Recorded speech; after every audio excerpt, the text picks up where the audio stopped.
ನಮಸ್ಕಾರ ಎಲ್ರಿಗೂ ಕೂಡ ಆಸ್ಟ್ರೋವಾಣಿ ಕನ್ನಡ ಚಾನೆಲ್ಗೆ ಆತ್ಮೀಯವಾದಂತಹ ಸ್ವಾಗತ. ನಾನು ರೂಪಲತಾ. ಮಂಗಳವಾರ ಮಾರ್ಚ್ 3ನೇ ತಾರೀಕಿನಂದು ಗ್ರಸ್ತೋದಿತ ಖಗ್ರಾಸ ಚಂದ್ರಗ್ರಹಣ ನಡೀಲಿಕ್ಕಿದೆ. ಈ ಗ್ರಹಣವು ಭಾರತದಾದ್ಯಂತ ಗೋಚರಿಸುತ್ತದೆ.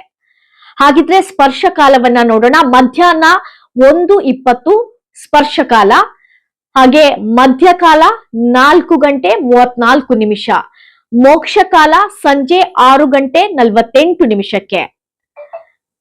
ಈ ಗ್ರಹಣದಲ್ಲಿ ಗ್ರಸ್ತವಾದ ಚಂದ್ರಬಿಂಬವು ಉದಯಿಸುವುದನ್ನ ಕಾಣಬಹುದು. ಅಂದ್ರೆ ಅದು ಗ್ರಸ್ತೋದಿತವಾಗಿ ಕಾಣಿಸುತ್ತದೆ.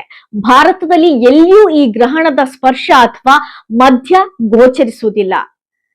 ಹಾಗೆ ಪುಣ್ಯಕಾಲ ಚಂದ್ರೋದಯದಿಂದ ಅಂದ್ರೆ ನಿಮ್ಮ ಊರಿನ ಒಂದು ಸೂರ್ಯಾಸ್ತದಿಂದ ಗ್ರಹಣ ಮೋಕ್ಷದವರೆಗೆ ಅಲ್ಪ ಕಾಲ ಪುಣ್ಯಕಾಲ ಇರುತ್ತೆ.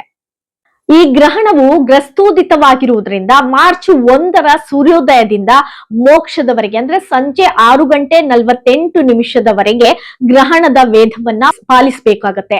ಅನಾರೋಗ್ಯ ಪೀಡಿತರು, ವೃದ್ಧರು, ಮಕ್ಕಳು ಮತ್ತು ಗರ್ಭಿಣಿ ಸ್ತ್ರೀಯರು ಮಾರ್ಚ್ 3ರಂದು ಬೆಳಗ್ಗೆ 11ರಿಂದ ಗ್ರಹಣ ಮೋಕ್ಷದವರೆಗೆ ಏನು ವೇದವನ್ನ ಪಾಲಿಸಬೇಕು.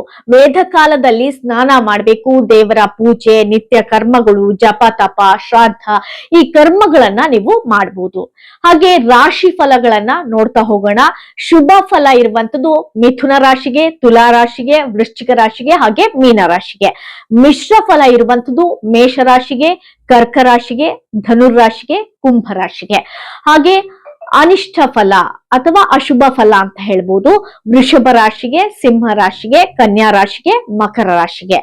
ಯಾವ ರಾಶಿಗಳಿಗೆ ಅಶುಭ ಫಲವಿದೆಯೋ ಅವರು ಮತ್ತು ಗರ್ಭಿಣಿ ಸ್ತ್ರೀಯರು ಈ ಗ್ರಹಣವನ್ನ ನೋಡ್ಲೇಬಾರ್ದು.